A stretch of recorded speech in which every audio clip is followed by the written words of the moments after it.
Welcome to the East Bank Sports Show with your hosts, Matt and Noah. Welcome into a live edition of the East Bank Sports Show, everybody. A little bit different episode. Matt is not here. It is just me and two of my buddies that I have made in my short time in the corporate world. We have always joked that we were going to do an office edition of the show. And what else is better to do to kill the time going up to opening day for the Guardians than make some content, right?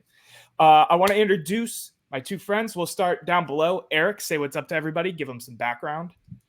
What's up? What's up? Happy opening day, guys. I'm Eric, big Cleveland sports fan. Grew up here my entire life, so excited to get on here and get some hot takes with you guys. And then I got my boy John up here next to me. John, say what's up to everybody. Hey, everybody. I'm John. I live in Lakewood. Been a Cleveland sports fan my whole life. If you freaked out initially at the Cavs game yesterday, don't. We're all going to be okay. We got time. But happy opening day for me as well. Glad to be here. Thanks for the invite, Noah.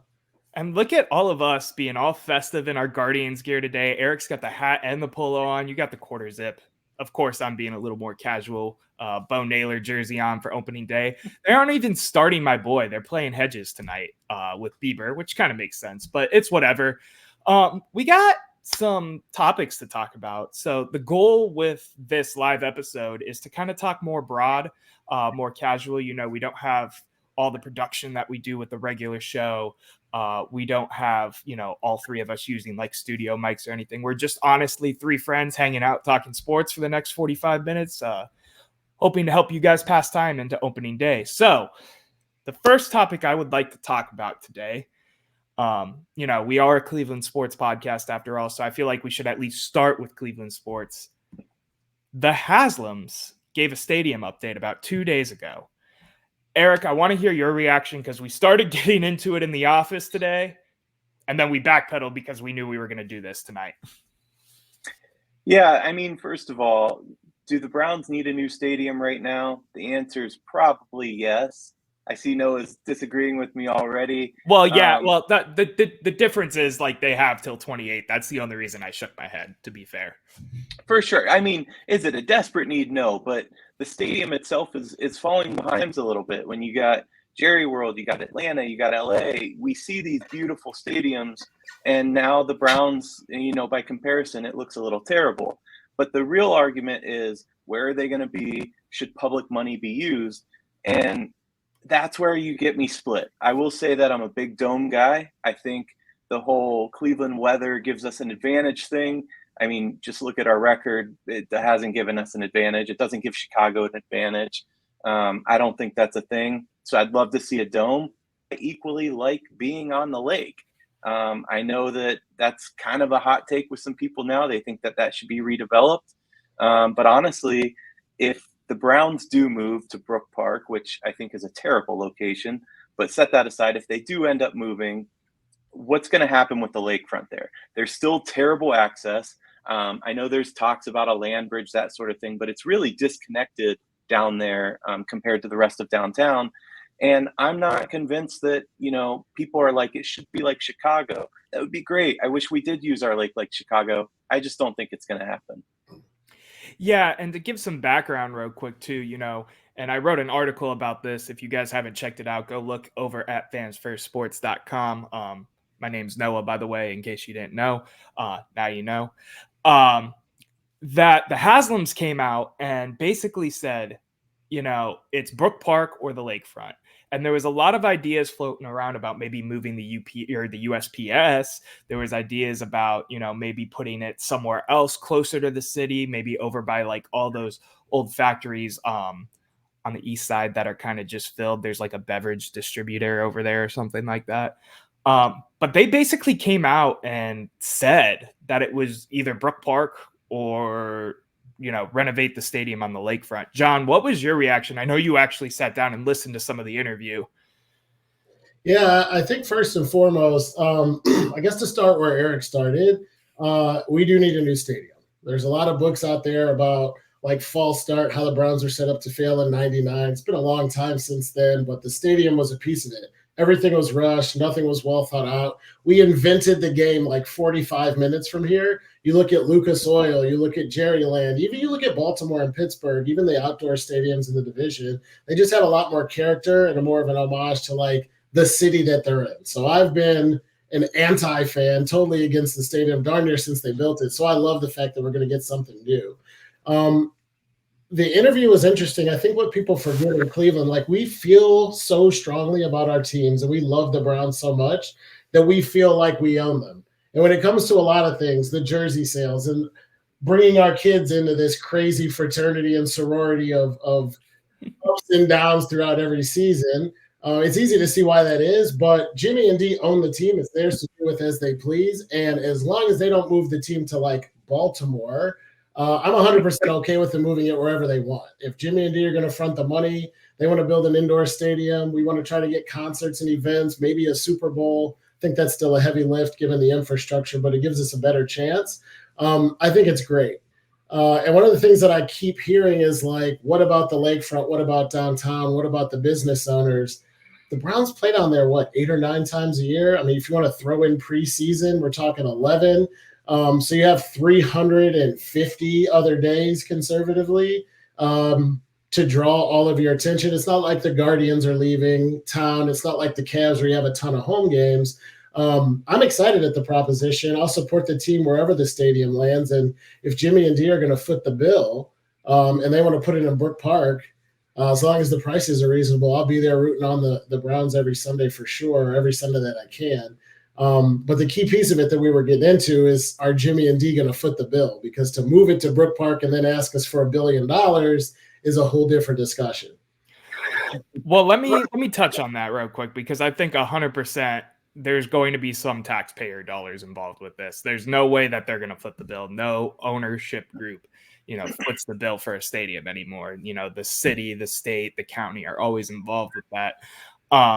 And I do want to give you a counterpoint too, honestly. I know that, there's only your 9, 10, 11 games, whatever you want to break that down, plus the couple concerts in the summer. Shout out WWE and SummerSlam this summer.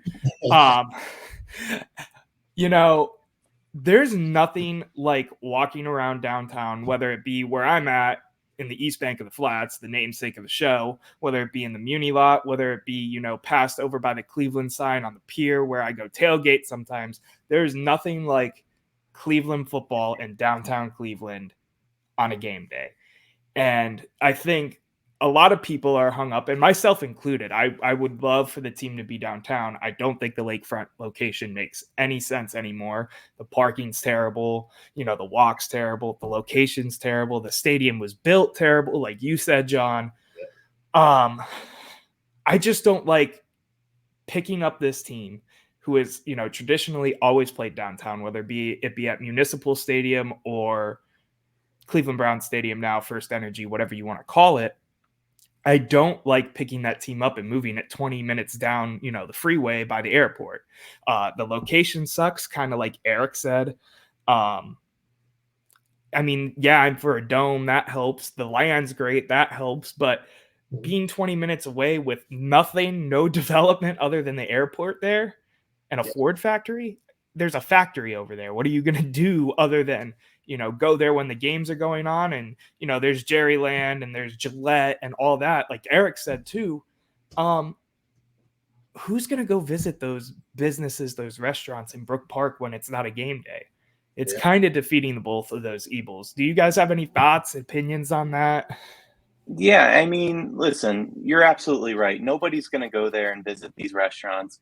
I'd be surprised if we get unique offerings. It's going to be Applebee's on game day. Who was about to say I'm being a little facetious, of course, but we're not the Brook Park Browns. And although that alliteration's great, I think teams need to be in the cities. I've been to stadiums where Atlanta is incredible, but getting to it, maybe Atlanta's a weird case because getting to the city itself is sometimes tough. But these ball privileges, that sort of thing, it's fine. But it's not, the Browns are about the heart of the city. It's about reaching the residents here. Like you said to open, we are diehard fans. And John, like you said, we might sometimes take ownership, even though we're not the owners. But we kind of are. Fans have a piece of this. It's a piece of our heart. Browns fans, maybe more than anybody. I just think that it should be in the city. But Noah, you do make a good point. It doesn't necessarily have to be on the lake. There's nothing we can do to develop land, like you said, on the Near East Side. There are places downtown still that would still have that vibe and that feeling, and not necessarily on the lake. Yeah, go ahead, John. No, go ahead. You made some good points. I think this is the first spot where I have to disagree. Shout out to all the special events. I got a couple buddies who we go watch. I go watch basketball games. We watch the Cavs. Ben and Luke are into the SummerSlam thing. I actually got a text. They're like, the meeting lot's going to be popping, and I'm trying to figure out what free agent we signed. And they were talking about SummerSlam, so I know it's a thing. I won't be there necessarily in person. I'll be watching it on TV, but I'm a little bit older than Eric. I'm a lot older than you, Noah. And there's two things that stick in my mind that I remember. One is getting into crap with the city of Cleveland, and Mayor White was part of the reason we lost the Browns in 1995. The Indians at the time, Guardians now, got a new stadium. The Browns got nothing. They were drawing. Modell got pissed. You know the thing. We don't need to rehash it. But start debating with billionaires over where they have to spend their money. It doesn't go well for the poor people. And by poor, I mean everybody who doesn't have Jimmy and D has the money, which is everybody but Dan Gilbert pretty much in Cleveland. The second thing that I know is that Browns fans travel. I was studying abroad in Italy and went to a Hard Rock Cafe in Rome, and there were 9 people there for the Browns game. I went to the Arizona Cardinals game in Phoenix with my dad when he lived in Gilbert. There were 25,000 members and 40,000 Browns fans in the stadium. So if we can fill half of a stadium in Phoenix, Brook Park is a lot closer. I can think of better locations. I don't like the lakefront. I think it cuts us off from the lake. I'd love to see us do something like Chicago too. But if you're telling me you can get SoFi in Cleveland and the only catch is it's going to be in Brook Park, sign me up for that. And Browns fans will be there on Sunday cheering just like we have since the team was founded. It's inconvenient, but is it like a deal breaker or something I get riled up about? Not for me personally, but I know a lot of folks disagree. So I'm going to end it with my take, and then I'm going to pose the final question for this segment to you guys, then we'll cut to break. For me, it was a boyhood dream, quite frankly, to move to and live in downtown Cleveland. I finally realized that once I graduated college. So the idea of finally getting to live, close to and right now in the heart of downtown, and then for them to pick up the main sporting factor of this city, the reason I love Cleveland so much, and move it 20 minutes that way, I'm not a fan of it. I never will be.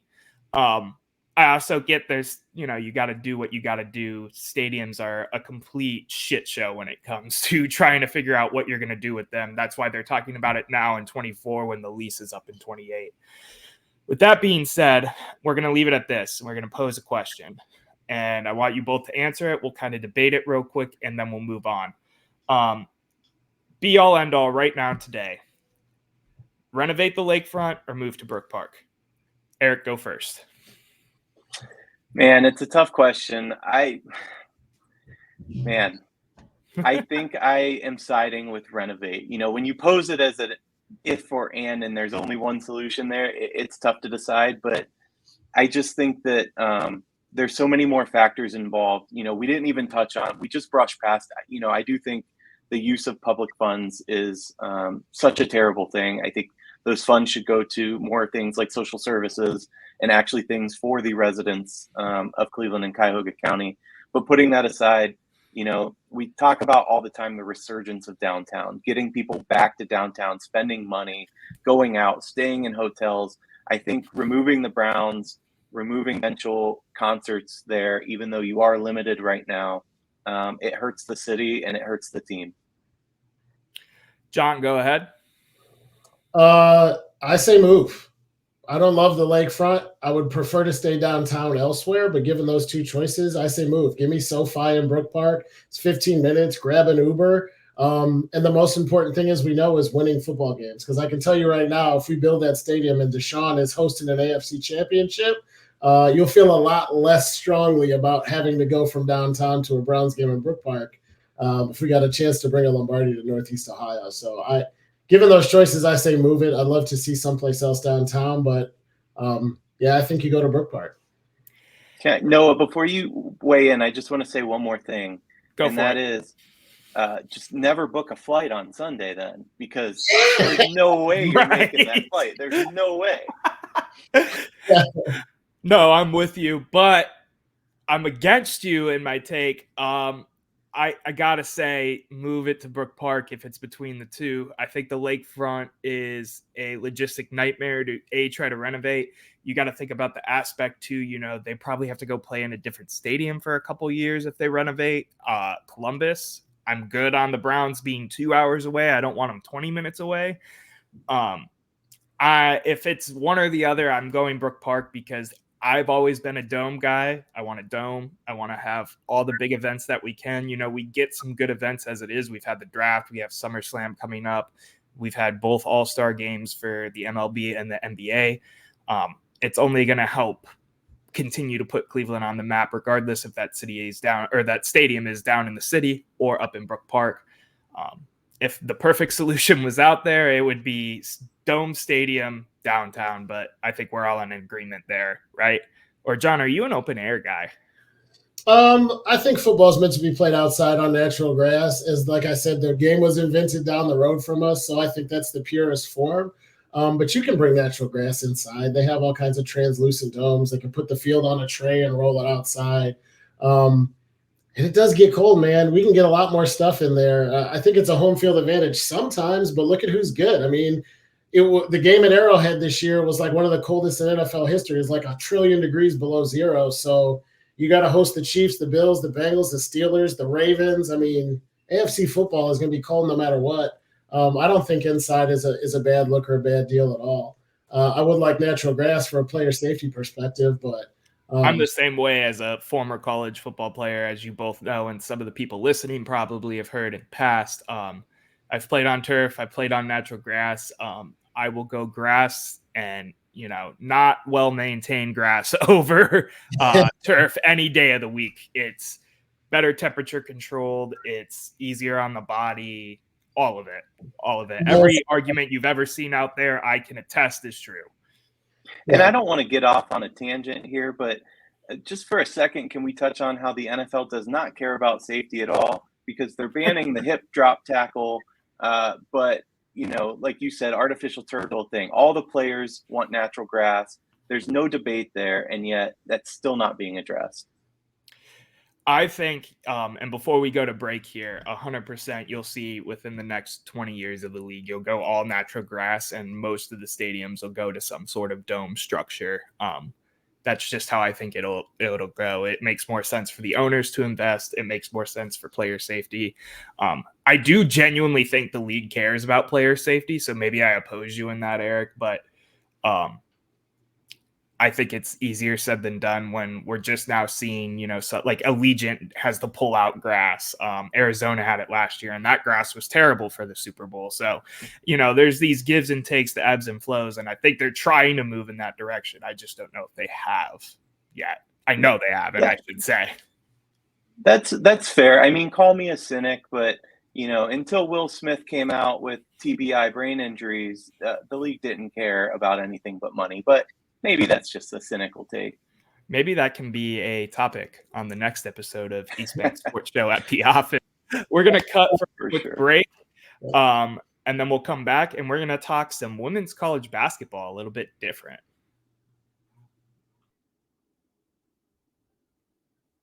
So we're back from break, and now we are talking Caitlin Clark. So Eric wanted to talk about this because, you know, there's been some up and down opinion. She's become very polarizing as an athlete, becoming the face of women's sports.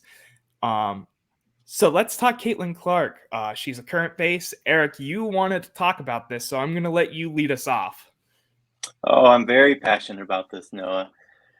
First of all, let me start by saying that Caitlin Clark is a baller. Nothing I'm about to say will refute that. She's certifiable. She's one of the best college basketball players of all time. That's men or women. I think she's changed the game kind of in a way that Steph Curry's changed the men's game, and that she's done more for women's basketball than maybe anybody before her. That said, I think her attitude and character are terrible. Now, it's a hot take. I'll grant you that. Nobody in national media is really talking about this. But let me step back for just a second to last year, because I really feel like I owe a deep and heartfelt apology to Angel Reese and the LSU women's basketball team. I should start by saying that Caitlin Clark kind of drew me in to women's college basketball last year. I was never really a watcher of it. Here and there, I'd kind of follow Ohio State, but I really didn't watch much until last year. Up until, like the Elite Eight-ish is probably when I really got invested and started watching every single game. And that was because of her. So I was kind of rooting for Iowa throughout that tournament. And, during the championship, I saw the antics of Angel Reese. And in that moment, like a lot of people, I was judging her for the over celebration, that the ring pointing. I just thought it was over the top with the taunting. And when it comes to sports, I'm a guy that is a act like you've been there before kind of person. So it didn't sit well with me. Obviously, the conversation really turned and changed to how a Black woman was perceived by media versus Caitlin Clark, a white woman. And that's not what I want to get into. I think that conversation's been had, but I do want to say I'm sorry to Angel Reese because I kind of get it now. Clark pushed her to that point. So back to Clark. There's been a couple moments this year. I've watched a lot closer. I've watched a lot of games this year, and there's just head-scratching moments with her, right? So as a basketball fan, we all expect a little bit of flopping. That's a part of the game. And I don't think that's going away, and that's okay. I mean, that's what basketball is, right?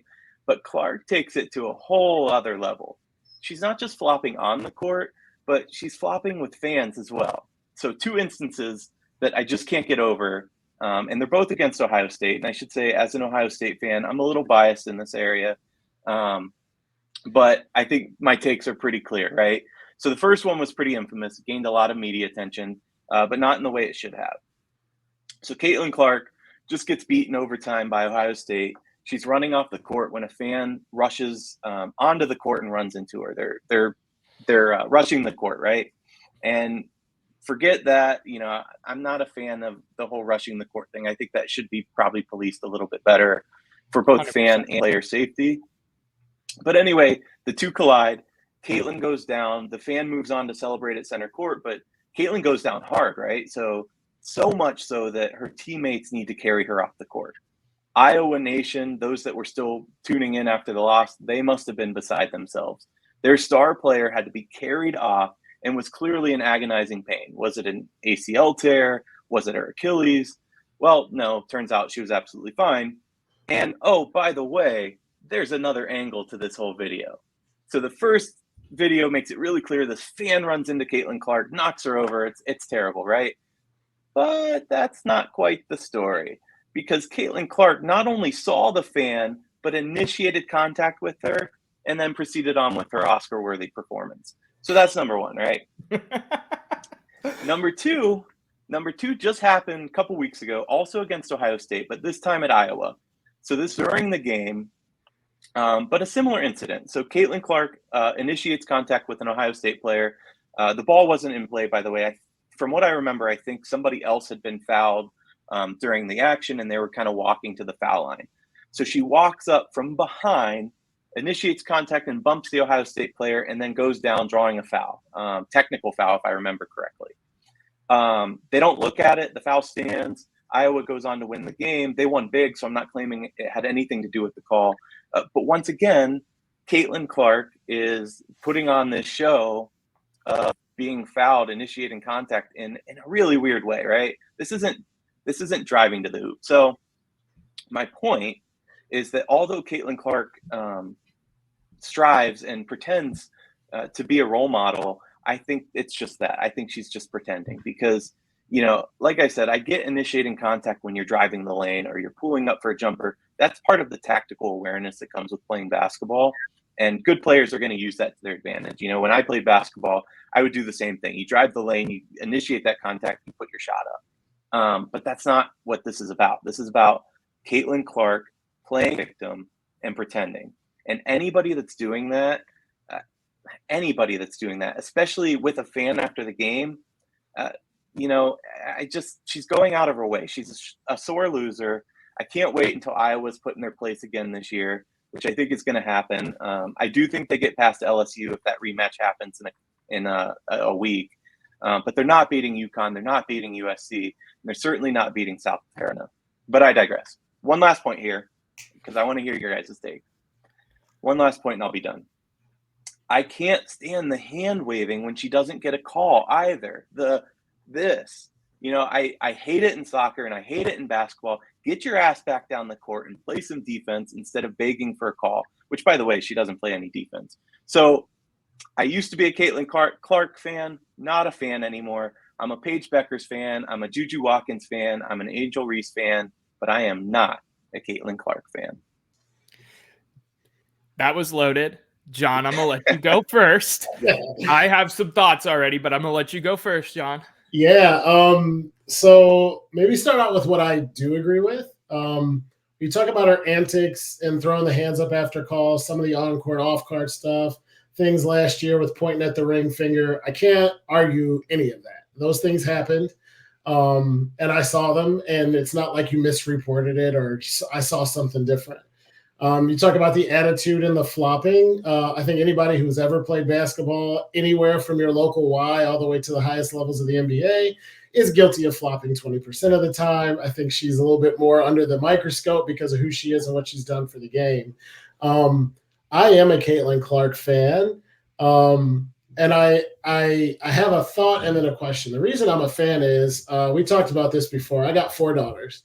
And we watch volleyball and track and field and tennis. Big Serena Williams fan. The women's national soccer team. Way better use of my time than the men's national soccer team, in my opinion, right?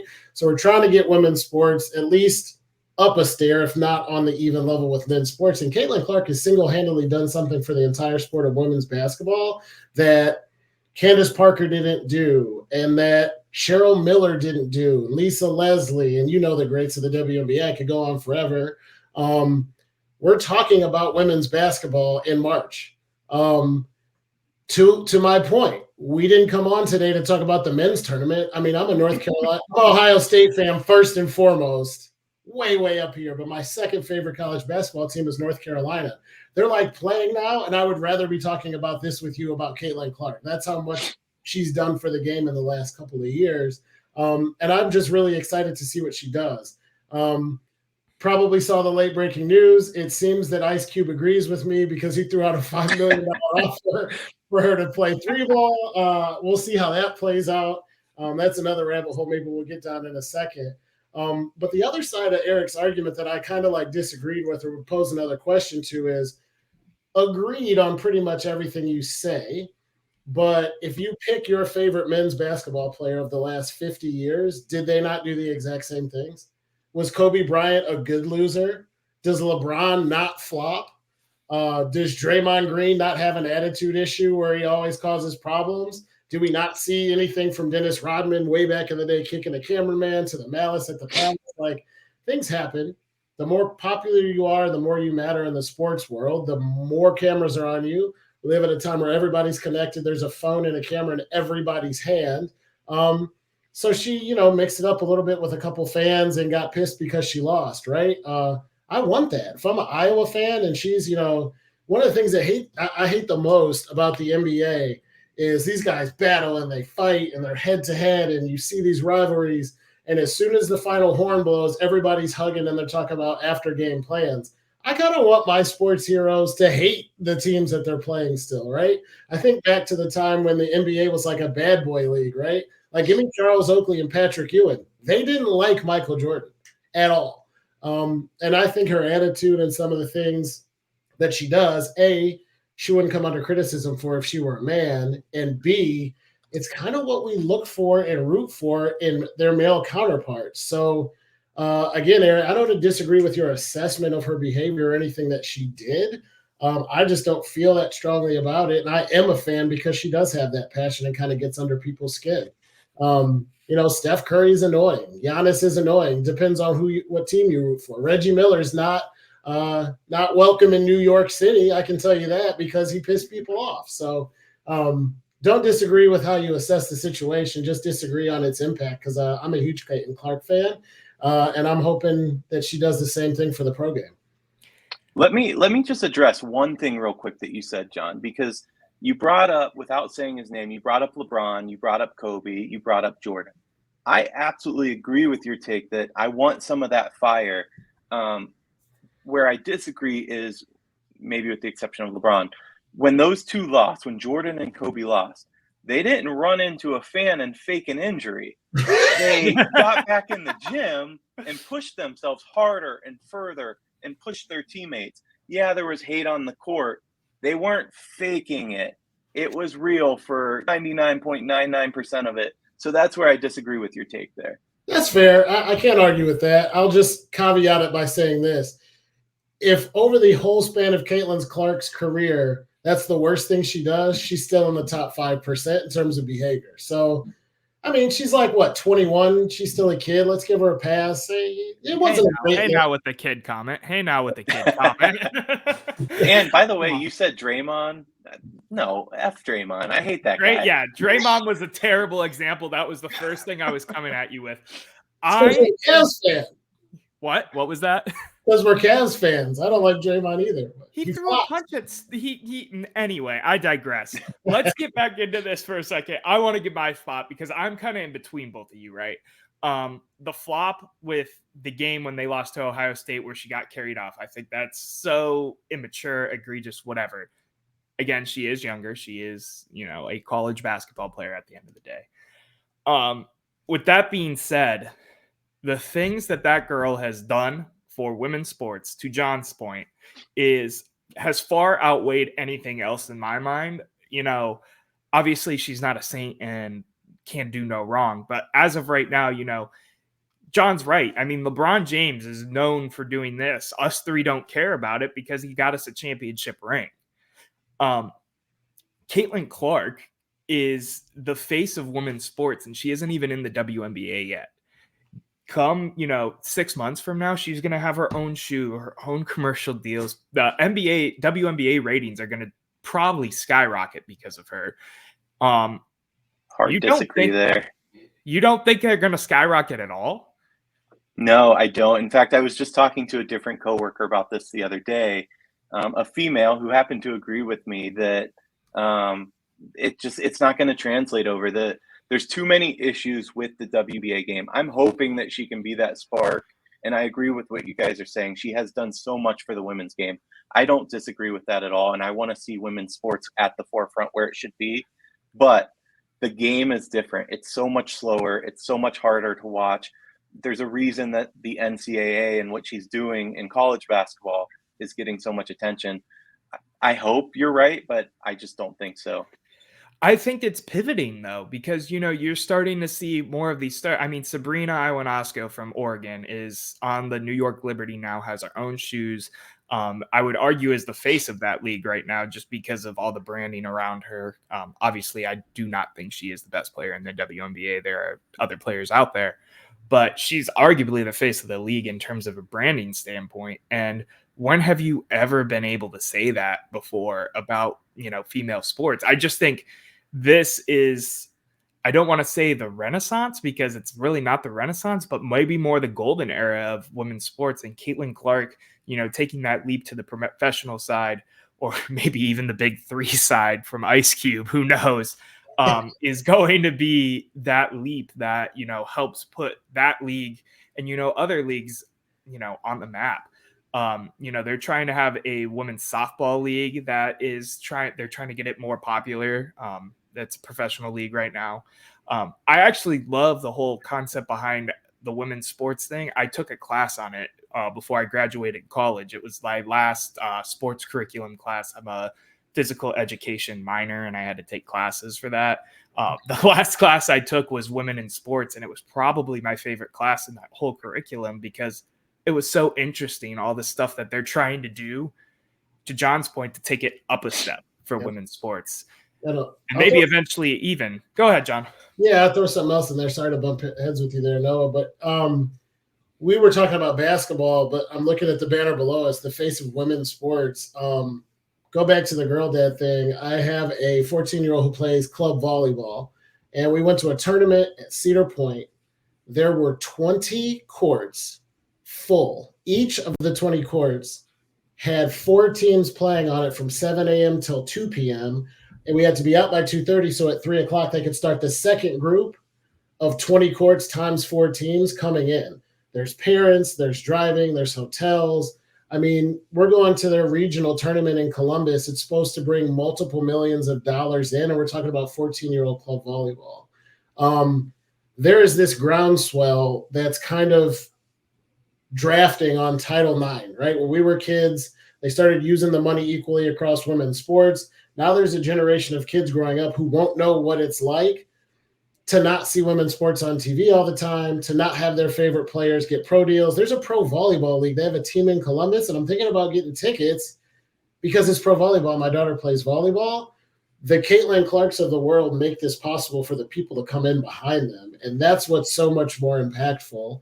I think when you look back in 40 years, whether or not the WNBA does great because of Caitlin Clark, whether or not her shoe deal pans out, there's going to be a lot of 8-year-old girls right now who in 10 years are going to be dogging it like Caitlin Clark was at the NCAA level, purely because Caitlin Clark did what she did and was who she was. And I think that alone, if she'd never picked up a basketball again after this March, is worthy of our respect and admiration. The fact that I agree with Noah, I think she's going to crush in the WNBA and the ratings are going to skyrocket because of those girls and because of those families.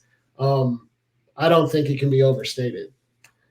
I mean, Noah brought up Ionescu, and, I love the whole 3-point challenge. I watched that.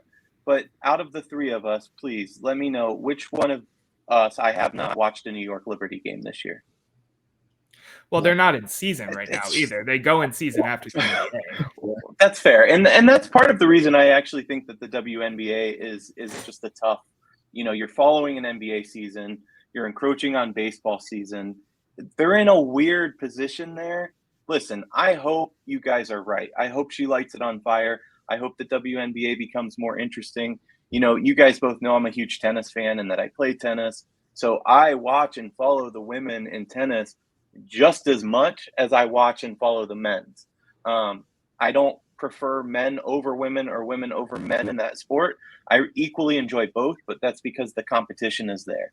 When you're an NBA fan and you're trying to watch the WNBA, it's like being a Premier League soccer fan, which I am, and trying to come back and watch I can't even think of the name of our league right now. It's tough.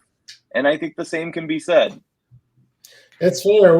I think I don't think Sabrina Ionescu is on the same level as Caitlin Clark. I agree. She's not. I agree. But Caitlin Clark she's almost created like a league of her own. Like, this is going back too far for even me to kind of remember. Cheryl Miller is the only other person who was just like, she is so much better than everybody else and doing so many things that I can't believe it. But Caitlin Clark, you're right. I haven't watched the Liberty game, but I also didn't watch any NCAA women's basketball until like the Final Four, until this time last year, and everybody started popping off about Caitlin Clark. I've literally watched 10 Iowa games this year at least.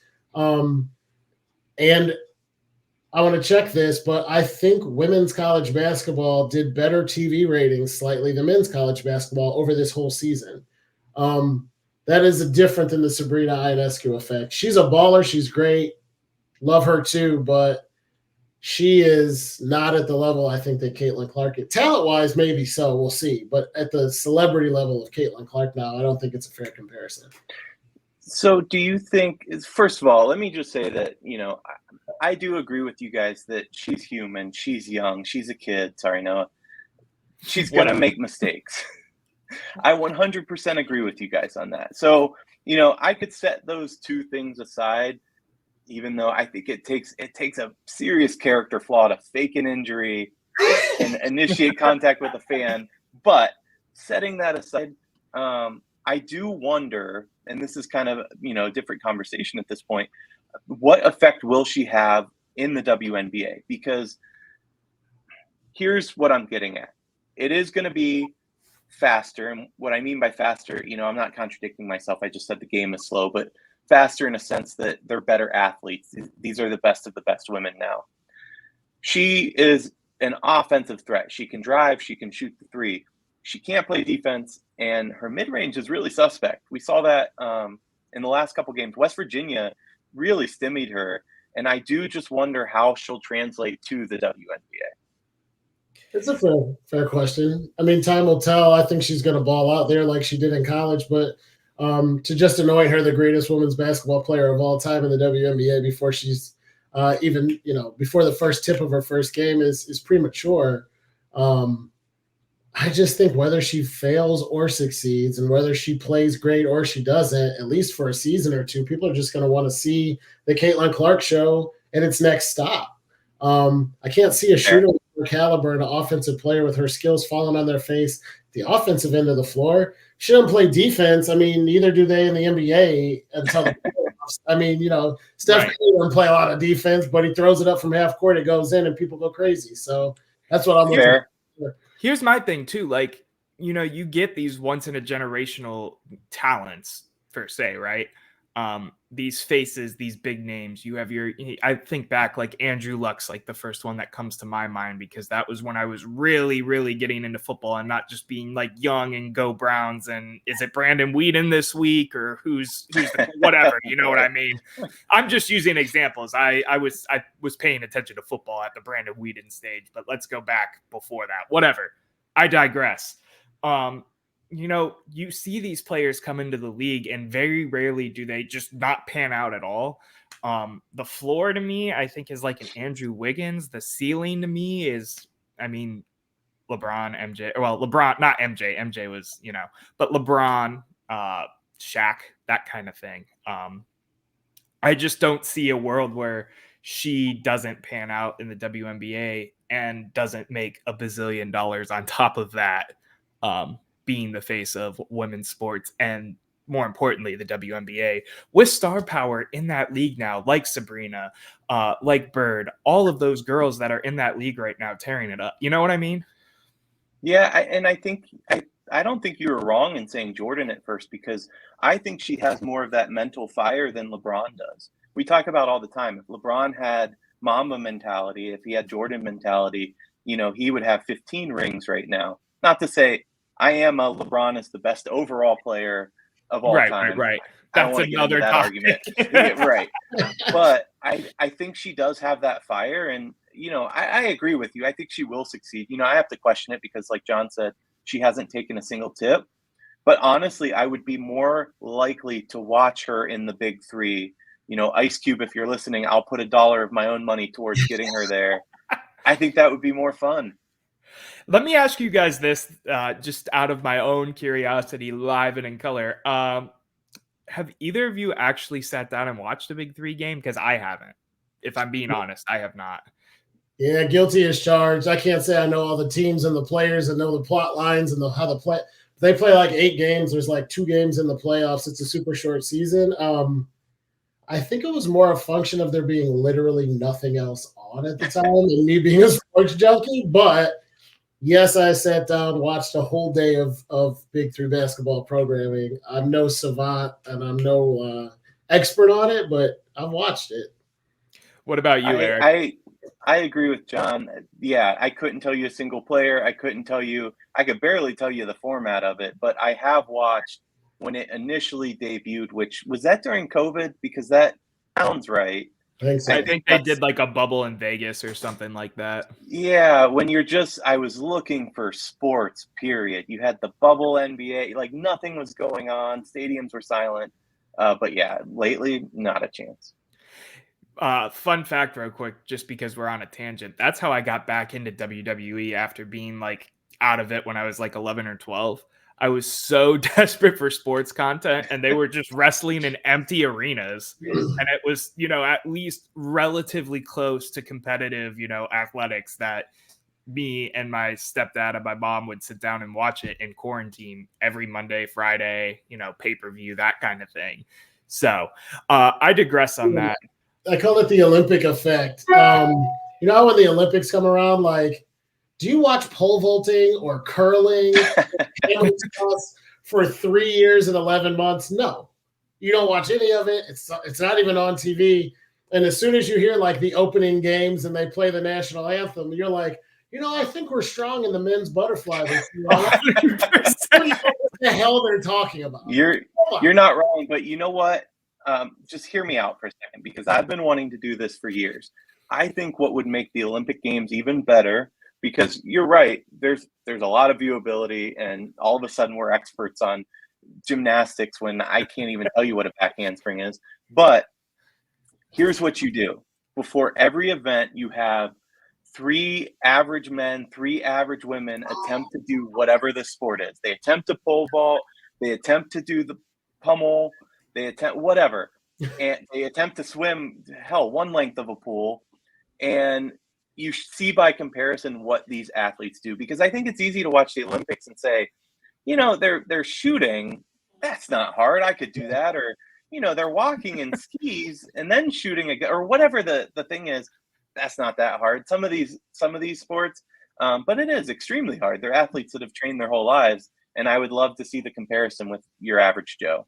I'd take it even a step farther and say they would probably never go for it. I'd like to see pro athletes do it. I was going to say, I want to see LeBron go out and do shooting at the Winter Olympics when he's all said and done and see what that looks like. I think he would, as hell. He would surprise you. I think if you're a pro athlete, you don't think so? No, I think the only thing that would impress you more than watching a javelin thrower throw a javelin farther than me is watching an Olympic javelin thrower throw it 20 yards farther than Patrick Mahomes. That would give you a concept of like, man, this guy is an NFL quarterback, and that dude just slung the javelin. Well, of course they're going to lose, but you're telling me he's not – Patrick Mahomes is going to throw it further than us. Yeah, further than us. But not further – well, the javelin thrower is 100% throwing it further. Yeah, I would. Well, yeah, 100%. But what about, was it Tyreek that's racing some of these guys and beating them? I mean, there are some translatable skills. There are. Yeah, that's fair. I don't know about you guys, but the Guardians game is coming on about 15, 20 minutes. So we did have another topic prepared, but I think we save that if there's another time we do this, because it is a juicy one, and we will be on live until midnight. And it's already almost 10 o'clock.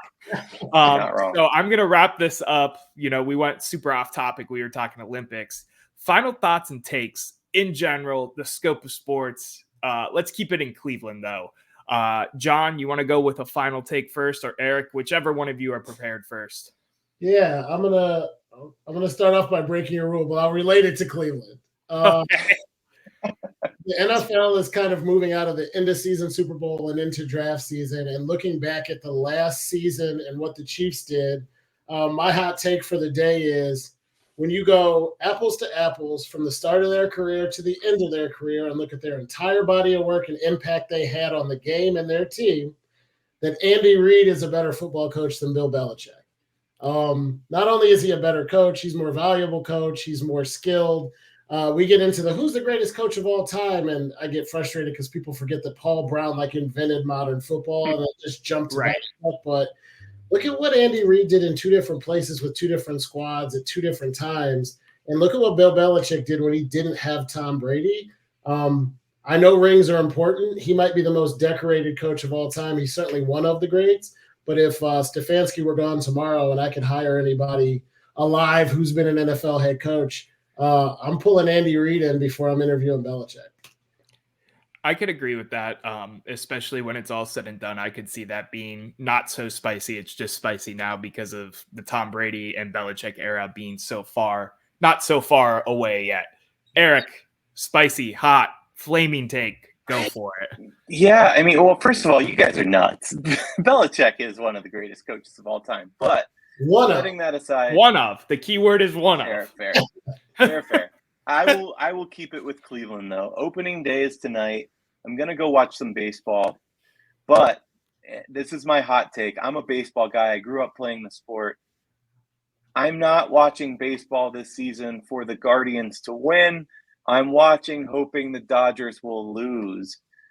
I just don't have it in me anymore with ownership. We are, of the 30 teams, if I'm not mistaken, we are 28th in spending, 28th or 29th, one of those.